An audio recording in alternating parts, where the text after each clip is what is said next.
기록을 해놨죠. 복 있는 사람은 악인의 길을 쫓지 아니하며 그 다음에 죄인의 길에 서지 아니하며 고만한 자의 자리에 앉지 아니하며 오직 여호와의 율법을 즐거워하여 그 율법을 주여서 묵상하는 자로다 그랬어요. 그 여호와의 율법이 뭔가? 율법. 지난주에도 다뤘습니다. 율법에 대해서. 하나님께서 율법을 주시고 율법의 모체는 십계명이고 율법은 613가지가 있는데 거기서 이제 하나님께서 한 단계 뛰어넘어서 예수님의 십자가의 도를 주시고 그 다음에 예수님의 십자가의 도를 그거를 우리가 지키려고 하다 보니까 하나님께서 은혜의 법을 주셨죠.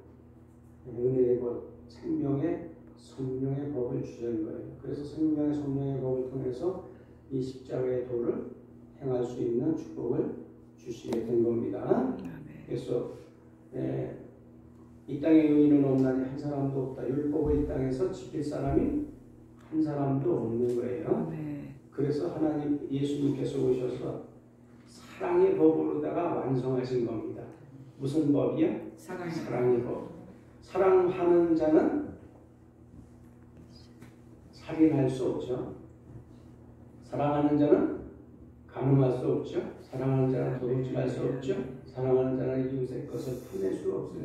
그러니까 사랑 안에서 율법이 완성된 거예요. 사랑하게 되면 다 율법을 그냥 지키는 거예요. 그래서 성령의 열매 중에서 첫 번째 열매가 뭐예요? 사랑의 열매입니다. 사랑의 열매. 그래서 사랑의 열매를 맺혀야 그 다음 열매가 맺혀지는 거예요.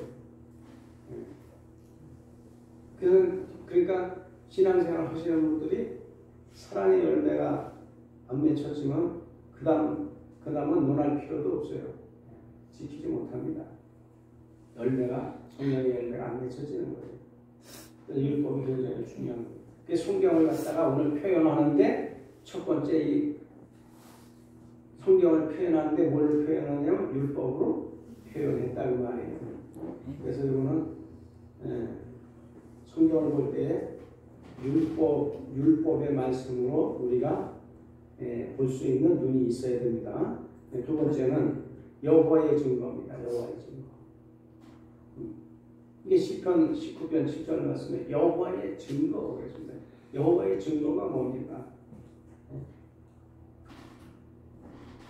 어서 오세요, 목사님. 송여사님 감사합니다. 찾아오시냐 고생 많이 하셨어요. 여호와의 증거, 여호와의 증거.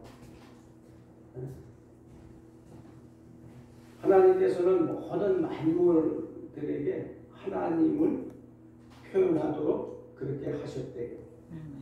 그러니까 만물을 보고 깨달아서 하나님을 알게 하신다는 거예요. 그러니까 하나님에 대하여 이 성경이 증거하고 있다는 거예요. 역시 성경도 하나님에 대해서 증거하고 있다. 그걸 말씀하고 있다. 그 다음에 세 번째는 여호와의 교훈입니다.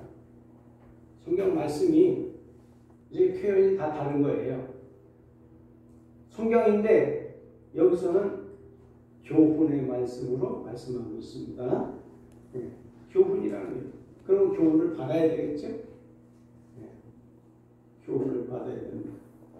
성경을 읽을 때 이런 교훈의 각도로 한번 생각하시고 한번 읽어보세요. 그럼 이 성경이 엄청난 교훈을 주는구나 이렇게 느껴질 겁니다.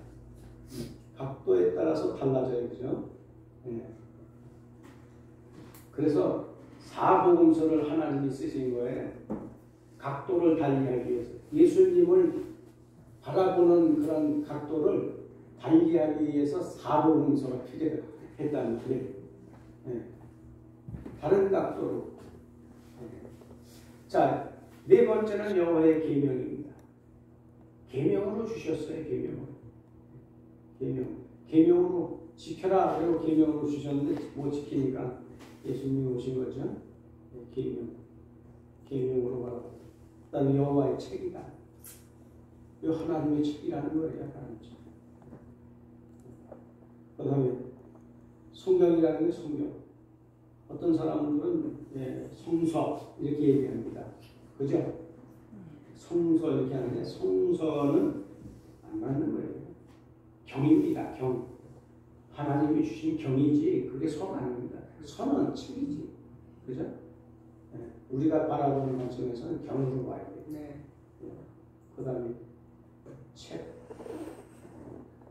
누가복음 4장 17절 여기서 또 책으로 설명하고 있습니다. 8번째 복음의 말씀입니다. 복음의 말씀. 제가 이렇게 그 도표를 그리다 보니까 구약 성경에서는 구속사적인 면에서 이 성경을 많이 기록을 해놨는데 신약 성경에서는 복음으로 이렇게 표현돼요. 복음. 그래서 신약 성경은 복음으로 풀어야 됩니다. 복음으로 풀어야 돼요. 그래야 성경이 잘 풀려요. 그러니까 신약 성경은 복음의 본론, 복음의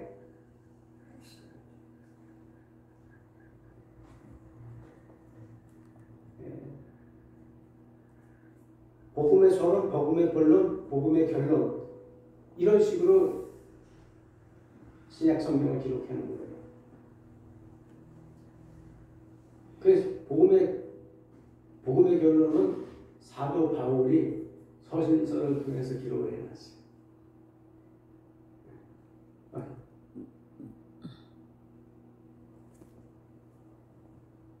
계시록은 마지막 때의 결론이에요. 복음이면서 마지막 때의 결론. 그러니까 복음서를 읽을 때 그런 관점에서 봐야 됩니다. 복음의 말씀. 이게 제가 하는 말씀이 아니고 성경에 나와 있어요. 제가 성경에 나오지 않은 말씀은 입에서 얘기를 안 합니다. 누가복음 24장에 보면 예수님이 성경을 해석을 해주시는데 구속사에 대해서 말씀하시고 그 다음에 복음에 대해서 말씀하세요. 성경을 풀어주는데 제자들에게 성경을 풀어주는데 그렇게 풀어주시는 거예요. 그래서 제가 구속사 도표를 그리게 된 동기가 거기 있는 거예요. 신약 성경은 복음으로 다 푸니까 그냥 다 쫙쫙 풀어지는 거예요. 복음의 말씀, 그 다음에 하나님의 말씀, 그 다음에 믿음의 말씀. 하나님의 말씀, 하나님이 주셨기 때문에 하나님의 말씀. 예수님도 하나님이 말씀하시지 아니하시면 내가 말하지 않는다 이렇게 말씀합니다. 네. 성부 아버지께서 말씀하시니까 나도 말하고 성부 아버지께서 일하시니까 나도 일한다 이렇게 예수님 혼자 자유로 말씀 안 하신다는 거예요. 그러니까 이게 하나님이 주신 말씀입니다. 계시록의 1장 1절에서도 그렇게 말씀하셨잖아요. 하나님이 예수님에게 말씀을 주시고 예수님이 천사들에게 이 말씀을 주시고 천사들이 이 말씀을 가지고 사도 요한에게 내려와서 주의 종들에게 나눠주라고 주신 말씀이다 이렇게 체계를 딱 세워놨어요. 그러니까 목사님들이 자부심을 가져야 돼요.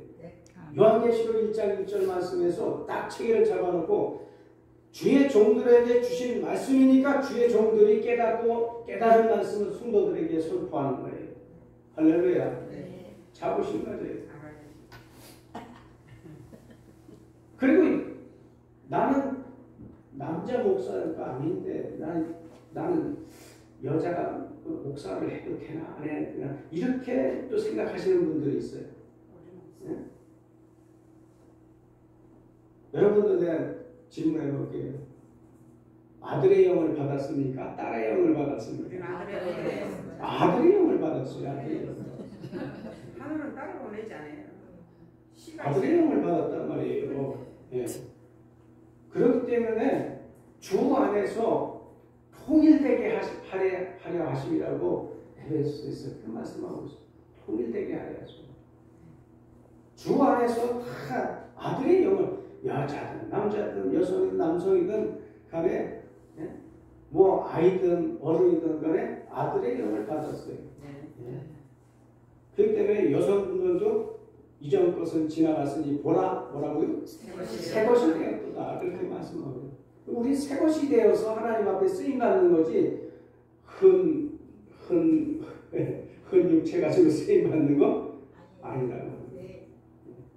그래서 하나님 앞에 우리는 아들의 영을 받았기 때문에 하나님이 보실 때는 이제 아들이야 아들.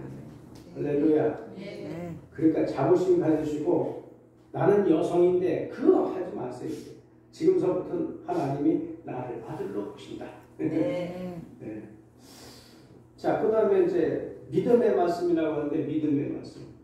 믿음에 대해서 제가 그 도표를 그려놨는데 성경에 나온 거 다 뽑았어요. 믿음 하는 거 다 뽑아가지고 그래서 하나로 이렇게 믿음 도표 만들어 놨어요. 나중에 제가 공짜로 그냥 다 드릴게요. 네. 그냥 갖다 사용만 하시면 돼요. 네. 교인들에게 말씀을 하나하나 백부장의 믿음도 있고 천부장의 믿음도 있고 만부장의 믿음도 있고 반석위에 세워진 믿음도 있고 믿음이 견고한 믿음도 있고 많습니다. 성경에서 아주 다양하게 표현해요. 그 믿음의 말씀이라고 믿음의 말씀. 그 다음에 선지자들의 글. 선지자들이 하나님께 받아서 그 다음에 기록한 글이라는 이야기죠. 예, 선지자의 글. 그 다음에 구약이라고 얘기해요. 구약 성경은 구약이라고 해요. 신약이라고 얘기하는데 이야기. 예, 하나님이 약속하셨다. 약속하셨다. 예. 구약에서는 예수님을 보내실 것을 약속하시고 천년왕국에 들어갈 것을 약속하시고 그 다음에 성령을 너희들에게 보내주시겠다고 약속하셨어요. 그런 약속을 구약 성경에 기록을 해놓은 거예요. 네. 그 다음에 화목해 하시는 말씀. 하나님의 말씀이 화목해 하시는 화목해. 네? 화목해 하시는 화목해 하시는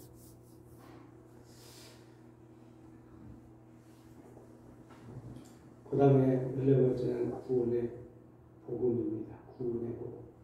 이 말씀이 구원의 복음이라는 거예요. 말씀 듣고 믿으면 하나님께서 구원을 주시리니 믿는 자들에게 내가 성령을 보내주겠다. 성령으로 인을 쳐 주겠다. 이렇게 말씀하시잖아요. 그러니까 이 말씀이 구원이 되는 거고. 그래서 다른 마태복음 13장에서는 하나님의 말씀을 시라 이렇게 얘기합니다. 시. 그죠? 시. 말씀이 시가 돼서 우리가 구원받는 거예요. 그 시를 갖다 심은 거는 싹이 나겠죠? 네.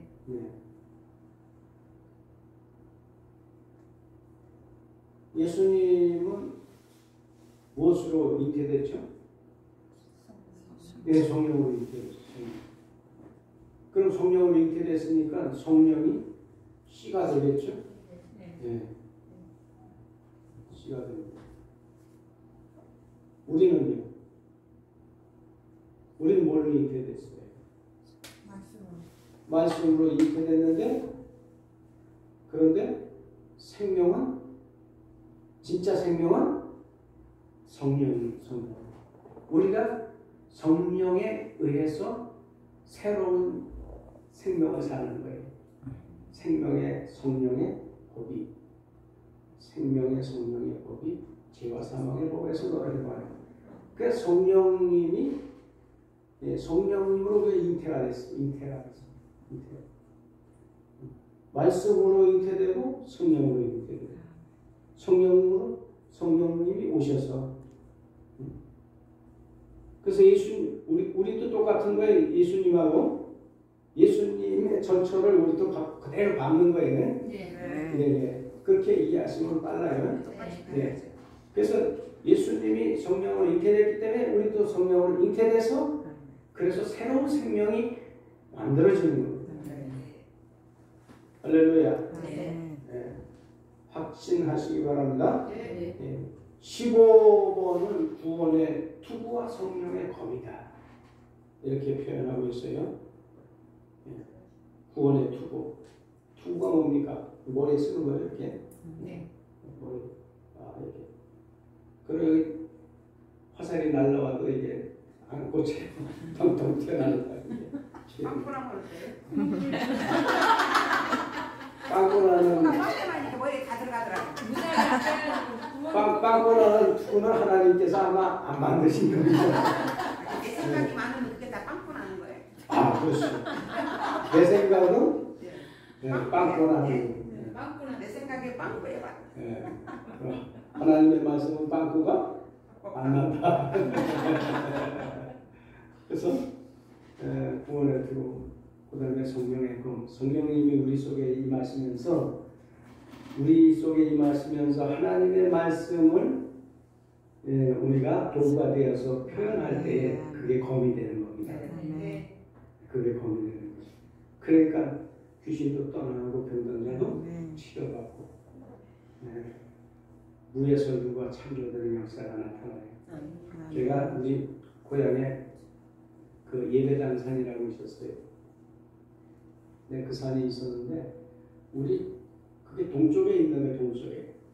그 산 뒤쪽에 우리 집이 있어가지고 자고 일어나면 다른 데 해가 비치는데 그 산 때문에 우리 집은 늦게 해가 뜨는데 그게 굉장히 불편했어요.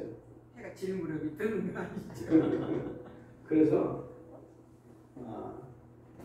제가 이제 믿음이 충천해가지고 그 고향에 이제 내려갈 때마다 제가 이제 선포하는 거예요. 저 산을 명하여 옮기라 하면 그대로 이루어질 것이다. 그래서 예배당사나 나사렛 예수 그리스도의 이름으로 명하노니 너는 이 산을 깎여져서 사라질지어다. 그렇게 갈 때마다 선포했는데 어느 날 내려갔더니 다 깎였어. 진짜 다 깎여가지고 사라졌어요. 개발돼가지고 다른 사람이 와서 그 땅을 사가지고 집을 짓기 위해서 그걸 깎았다는 거예요. 사라져가지고 지금 해가 내 고향의 그 집이 해가 지금은 그냥 직사하면서 아침에 뜨자마자 그냥 비치는 거야. 능력이 하나님 산을 깎아주셨구나. 그래서 나는 이 체험했어요. 성경 말씀에 조선을 명하여 옮기라 하면 그대로 옮겨질 것이다. 그거 체험했다니까요. 하나님 말씀하시죠. 할렐루야. 아니 선포하니까 된 거죠.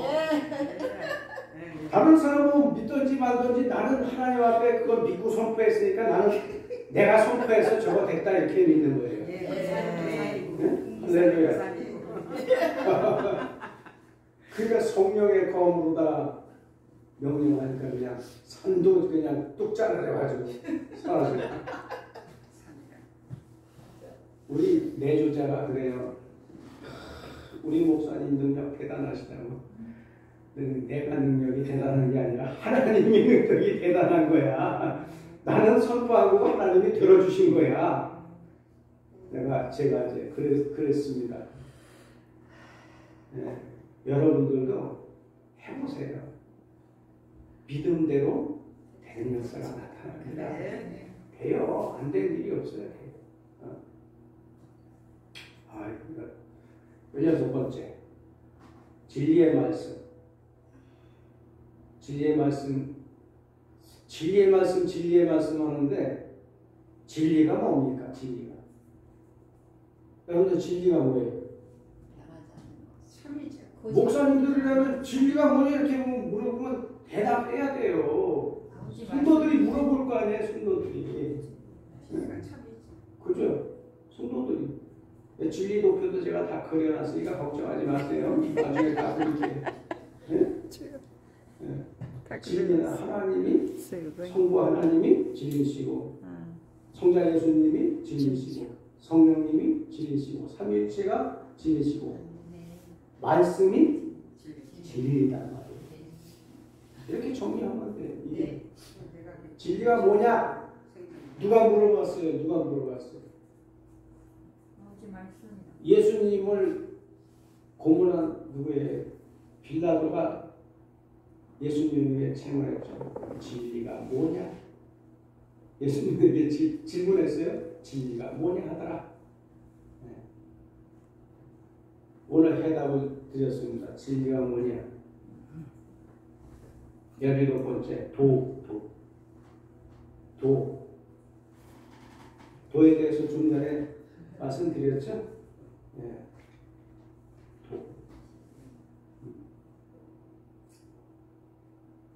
율법에도 십자가에도 성령의 생명의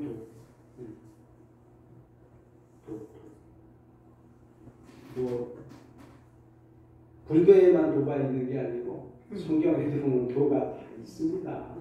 예, 있어요. 그 다음에 은혜의 말씀. 이 은혜의 말씀, 하나님의 말씀, 은혜의 말씀으로 표현됩니다. 그 다음에 시. 베드로전서 1장 23절, 마태복음 13장 18절 말씀. 시로 표현되어 있어요. 시. 그 다음에 신령한 젖.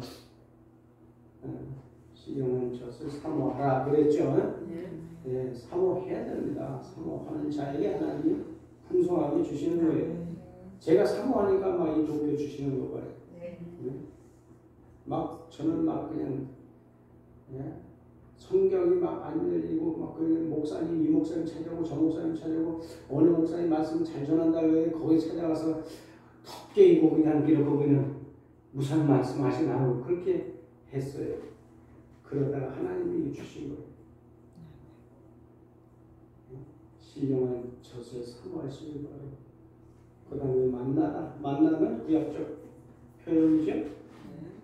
가나안 땅에서 애굽 땅에서 가나안 땅으로 가는 도중에서 하나님께서 만나라 내려주셨죠. 외출하기도 내려주셨는데 외출하기 먹은 사람들은 하나님 앞에 많이 심판받았어요. 그 의미가 또 있습니다. 그 다음에 의의 말씀이다. 의의 말씀. 의의 말씀이다. 하나님의 말씀은 의의 말씀입니다. 그 다음에 계시록의 말씀이 계시록에는 명칭이 10가지가 있어요. 몇 가지요? 10가지 있습니다. 10가지를 제가 알려드릴까 말까.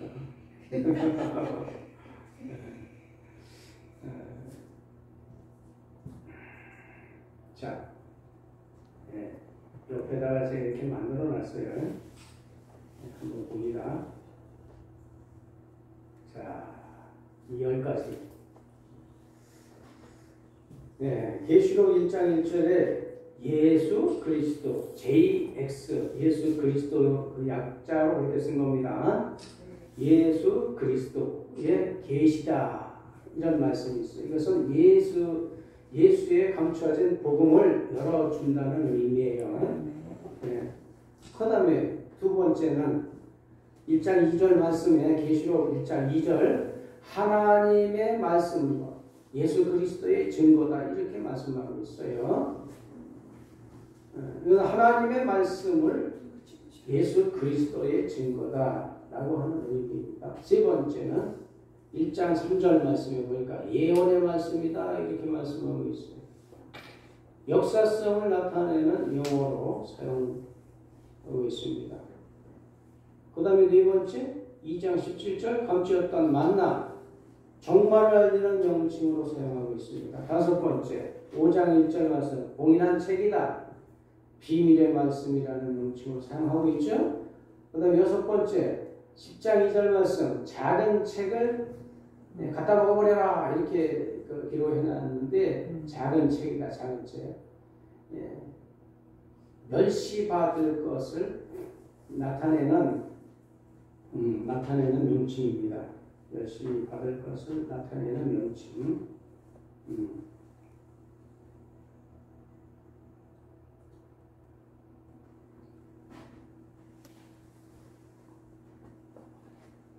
그 다음에 11번째는, 아니, 7번째는 11장 1절 말씀에 지팡이 같은 갈대다. 이렇게 말씀합니다. 지팡이 같은 갈대, 지팡이는 말씀을 상징하고 있는 겁니다. 예. 그걸 캐논이라고 해요. 캐논. 원어로는 캐논. 말씀이 말씀의 잣대다 그 말이에요. 그 말씀으로 재는 거예요. 예. 그거 얘기하는 거예요. 그 다음에 제 8번째는 영원한 복음이다. 계시록 14장 6절에 영원한 복음, 영혼까지 인도할 마지막 말씀이다. 그 말씀입니다. 그 다음에 9번째는 계시록 10장 8절에 천사 손에 펴놓인 책이다. 이렇게 기록을 해놨어요. 복음이 풀렸다는 얘기입니다. 그 다음에 10번째는 오른손에 두루마기 이렇게 표현하고 있어요. 대환란 때 승리 줄 책으로 이렇게 그렇게 말씀하고 있습니다.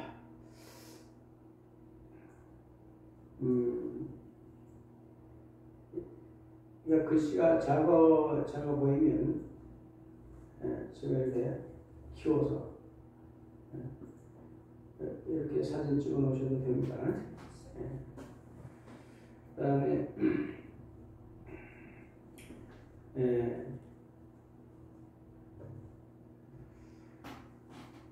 도표 하나 간단하게 소화했어요. 할렐루야. 그 다음에 이제 넘어가면은 시편에서는 또 어떻게 말씀을 표현하고 있나.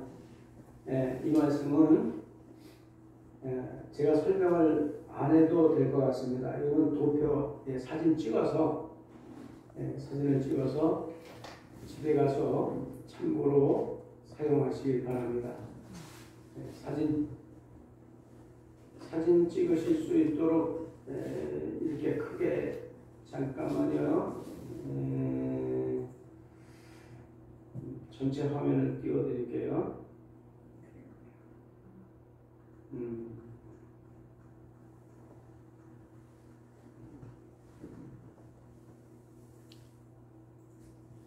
네, 사진 찍으시면 됩니다. 그리고 전체 화면을 제가 또 띄워드렸습니다.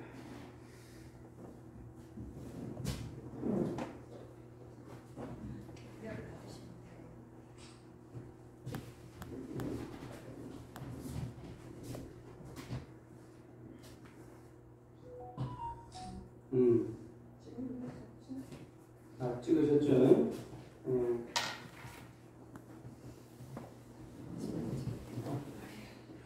다른 데 가면 어림도 없습니다. 네. 자기 도표 그러니까 안 줘요. 네. 저는 뭐 도표 가지고 천국 갈 것도 아니고. 네. 맞습니다. 하나님이 주셨으니까 나도 그냥 줍니다. 네. 빨리 말씀이 전파돼서 온 세상에 참 진리가 전파되기를 원하는 마음이 간절합니다. 네. 자, 넘어갑니다. 7번째 도표입니다. 몇 번째 도표예요? 7번째. 7번째 도표. 7번째 도표.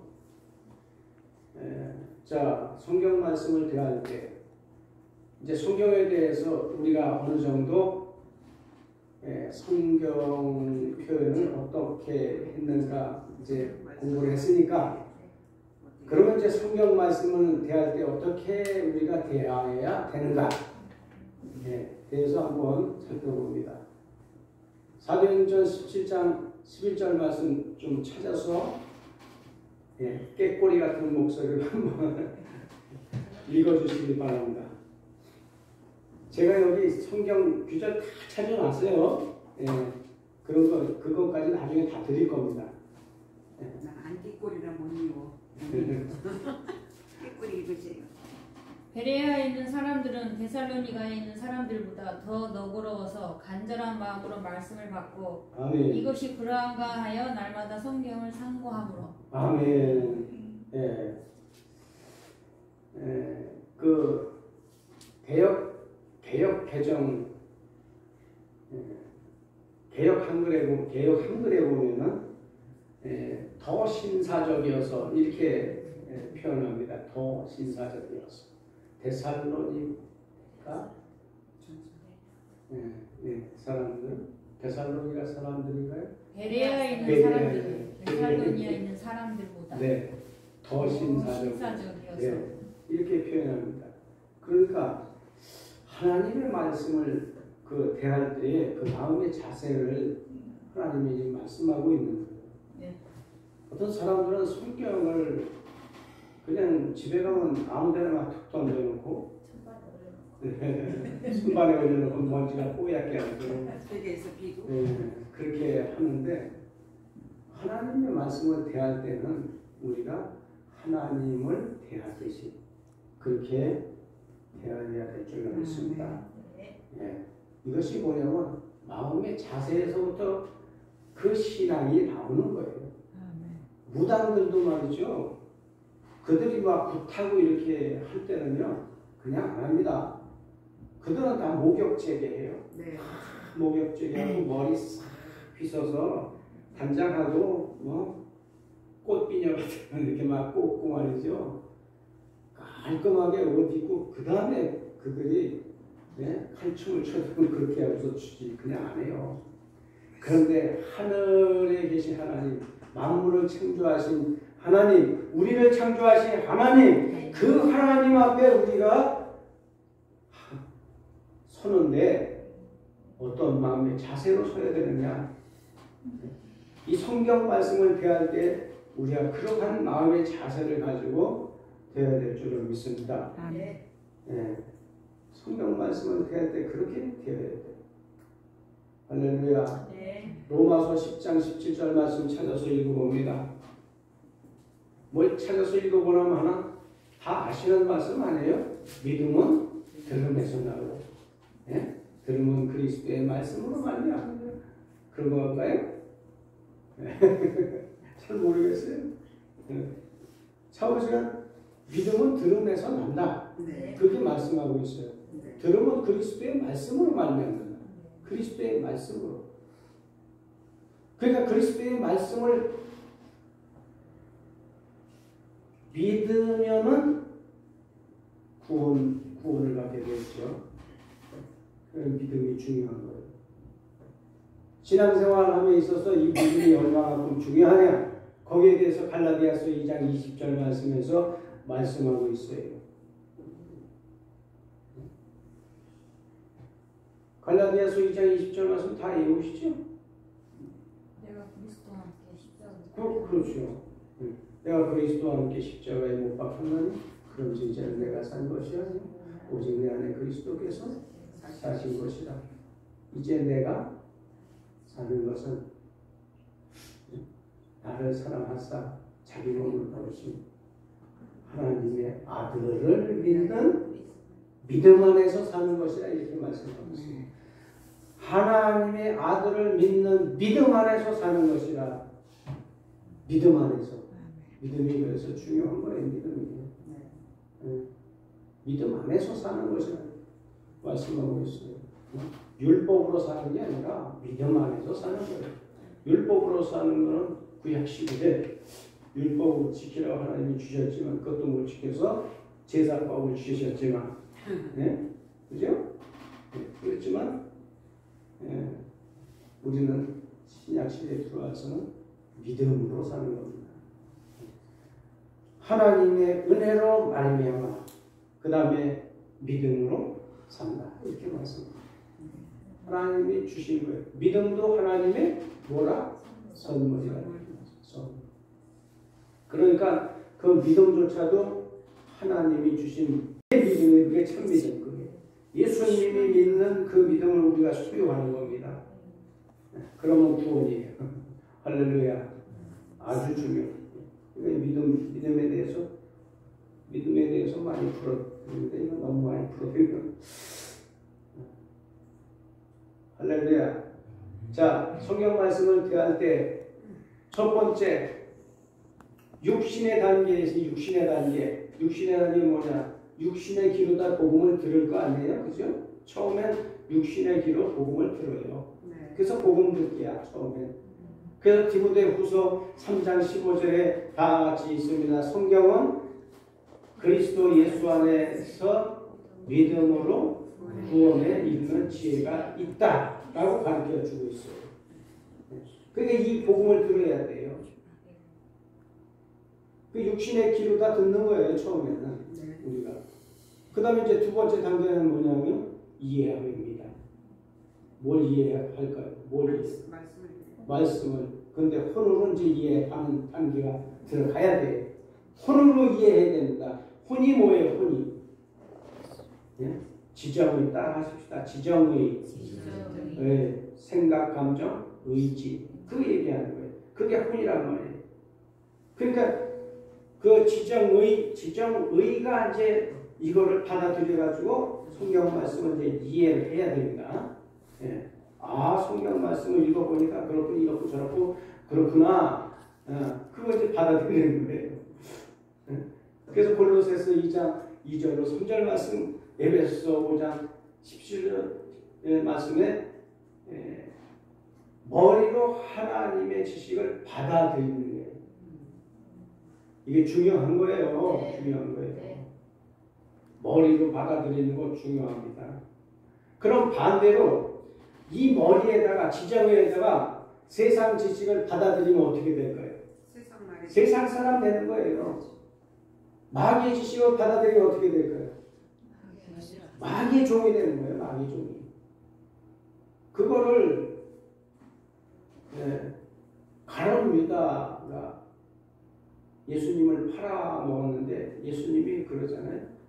예수님이 가룟 유다에게 예수님을 팔 생각을 넣었더니 그랬어요. 예수님을 팔 생각을 넣었더니 그랬더니 이 혼에 그 생각이 있어서 그러면 이제 이 머리에 잠재해 있던 그 생각에 의해서 그 다음에 어떻게 될까요? 마음으로 이해를 해나갈 거지. 했을 때 나간 거지. 아, 이게 이제 마음으로 이제 옮겨지는 거예요, 이게. 여기에 이 지식에 의해서 마음으로 옮겨집니다. 마음. 그래서 우리는 하나님의 말씀을 마음으로 사모해야 돼요. 네? 마음은 뭐냐, 마음은. 여러분들, 성경을 그렇게 많이 읽으셨는데, 뭐, 천덕하고 만덕하고 막 그러신 분들 있대요. 이만덕도 했대요. 네. 그런데, 그 이만덕 하는 분 내가 만나가지고 물어보니까 이만덕은 도대체 어떻게 하는 거니까 머릿속에서 영상 필름 돌아가듯이 돌아간다는 거예요. 성경책 하도 많이 읽으니까 몇 장 그냥 생각만 하고 필름처럼 그냥 돌아간대. 그래가지고 앉아서 창세기 1장부터 딱 시작하면 돌아가가지고 그 다음에 7시간 지나면 한독한다는 거예요. 대단한 거네요. 근데 그분이 천재 소리 듣긴 듣더라고요. 네. 지금은 뭐 청와대 거기에 이제 정책 고문으로 이제 계신 분인데 하여튼 그분이 그래요. 그 마음으로 사모하기. 근데 이 마음이 뭐냐고 나도 처음에 도대체 이게 마음이 아니 영은 뭐고 혼은 뭐고 도대체 이 마음은 뭐냐 도대체 뭘 얘기하는 거냐 그래서 한참 고민을 했어요. 그래서 성경에서 나오는 마음에 대해서 다 뽑아가지고서 결론을 했어요. 딱 결론을 내리고 보니까 이 영과 혼을 합쳐서 그걸 마음이라고 하더라 그 말이에요. 네? 아이고 오늘 이게 좋은 거 알려드리는 거예요. 마음이 뭐냐? 영과 혼을 합친 상태, 그 상태를 마음이라고. 그 마음으로 사모해야 된다는 것은 영과 혼이 하나님을 사모해야 된다 그 말이에요. 예? 영도 사모하고 혼도 사모하고 이것을 고린도서에 가면은 어떻게 말씀하고 있냐 너희가 기도할 때에 마음으로 기도하고 또 영으로 기도할지니라 이렇게 말씀하고 있어요. 성경은 막 뒤죽박죽 하면서 이렇게 말씀을 그렇게 말씀합니다. 그래서 이 마음으로 사모해야 되는데 467장 11절 말씀에 간절한 마음으로 말씀을 받고 네? 간절한 말씀을 간절한 말씀으로 말씀을 받았다. 이 간절하다는 말씀 아시죠? 네. 간이 저리도록 간이 저리도록 사모한다. 그래서 간절히 돼요. 간절한 마음. 이 말씀을 그렇게 받아야 됩니다. 성경 말씀을 대할 때 이 단계를 지금 공부하고 있는. 그 다음에 깨닫기. 이제 말씀을 받았으면 그 다음에 이제 깨달아야 됩니다. 네. 이제 영으로 깨달아야 돼요. 영으로. 영혼으로다가 마음으로 이제 간절하게 말씀을 받았으면 그 다음에 깨닫는 단계가 들어가요. 자, 누가복음 24장 45절 말씀을 보니까 마음을 열어 그랬습니다. 뭘 열어요? 마음을 열어. 마음을 열어. 아, 이거 가르쳐 드릴까 말까 이거 내가 지금 고민을 하는데 마음을 열어. 마음을 열어. 네? 성경 말씀을 깨닫게 하는데 마음을 열었어.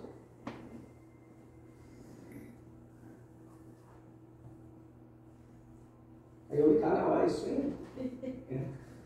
마음을 열어. 근데 마음을 여는 방법을 알아야 될 거 아니에요. 그죠? 네. 마음을 여는 게 뭐냐? 따라하십시다. 회개와 찬송으로. 회개와 찬송으로 마음을 여는 겁니다. 이 회개하면 마음문이 열려져요. 찬송을 불러도 열려져요. 그것을 어떻게 기록을 해놨느냐?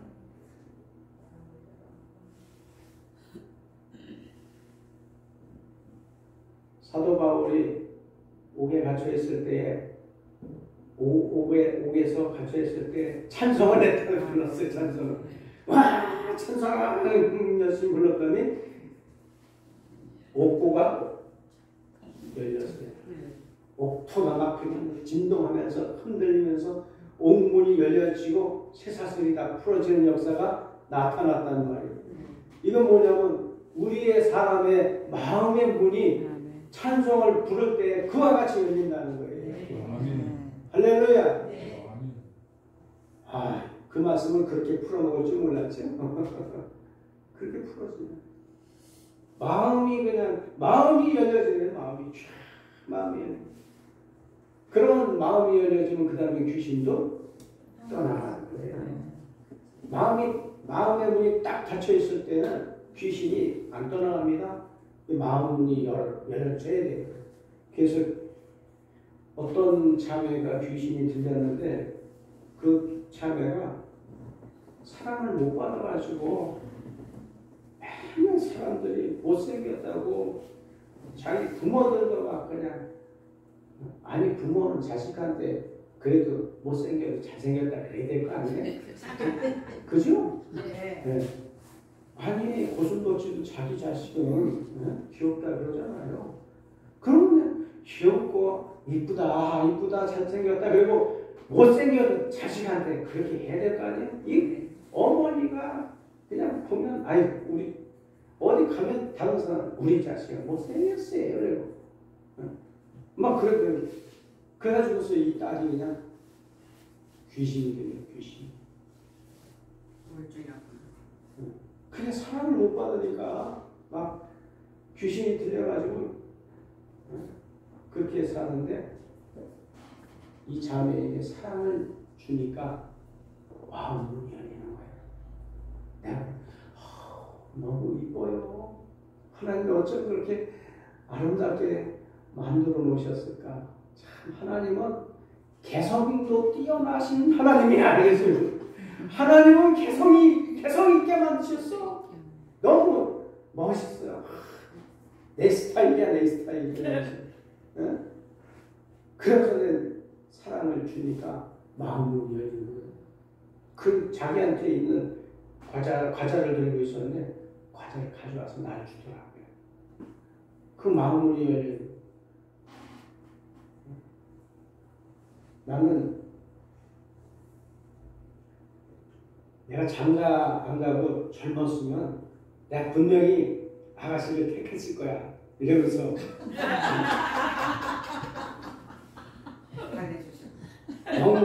너무 이뻐. 세다.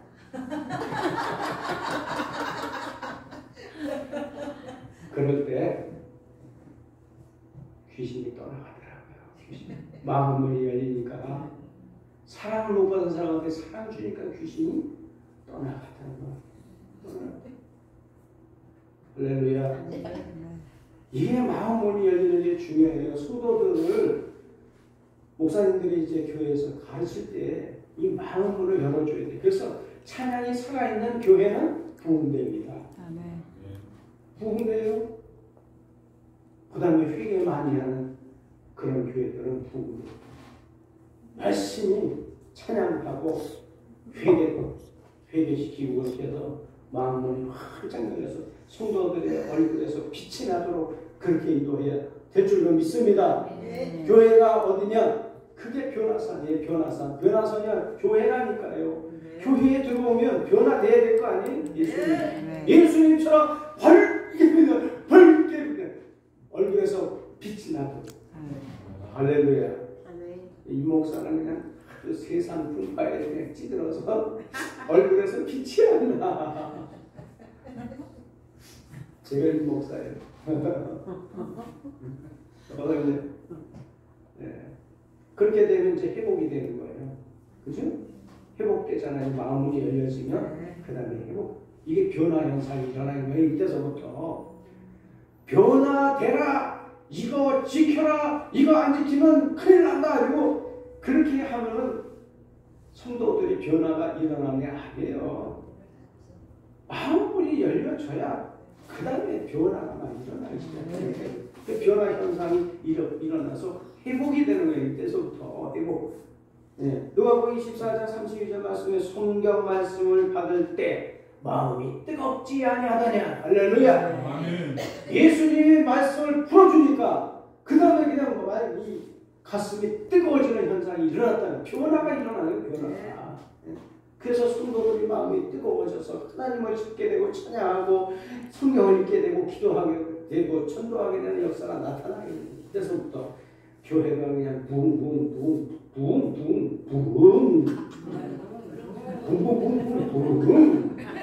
이렇게 되는 거예요. 그 행동하는 역사가 나타나요. 부흥이 된다니까요. 행동하니까 변화. 네, 행동하니까. 네. 하나님의 사랑이 임하게 되니까 하나님의 사랑이 임하게 됩니다. 네. 행동의 변화가 일어나는 야고보서 2장 17절부터 22절 그 다음에 24절 말씀에 행함이 없는 믿음은 죽은 것이다. 이런 것이 없으면 죽은 신앙이에요. 죽은 신앙. 네. 이 변화가 일어나야지.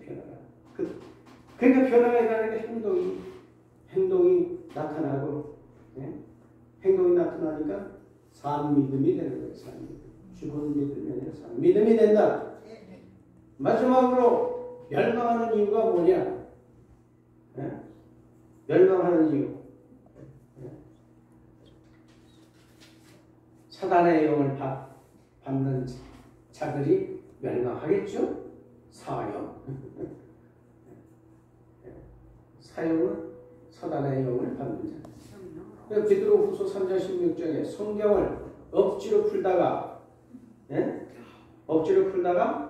멸망한다고 말씀하고 있어요. 성경 말씀을 억지로 풀다가 멸망한다. 예? 자, 5분간 휴식. 예, 커피 타임 갖겠습니다. 예, 하나님 앞에 영광의 박수 드립니다.